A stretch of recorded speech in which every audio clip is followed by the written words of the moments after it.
ರಾಯಭಾರವೇ ಆಹಾ ಪ್ರೀತಿ ನಿನ್ನಿಂದ ಪ್ರಿಯ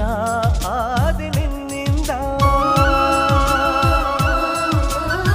ಸಾಗರವು ಹುಣ್ಣಿಮೆಯು ಜಿಗಿಯುವುದೇ ಪ್ರೀತಿಸಲು ಮಲ್ಲಿಗೆಯು ಗಂಧವು ಬೆರೆಯುವುದೇ ಪ್ರೀತಿಸಲು ಪ್ರೀತಿ ನಿನ್ನ ಸ್ಮರಣೆಯಲ್ಲಿ ಅದರಗಳು ಅರಳುವುದು ಚುಂಬಿಸುತ್ತ ಪ್ರೀತಿಸಲು ಪ್ರೀತಿ ನೀನಿಲ್ಲದೆ ನಾನು ಹೇಗಿರಲಿ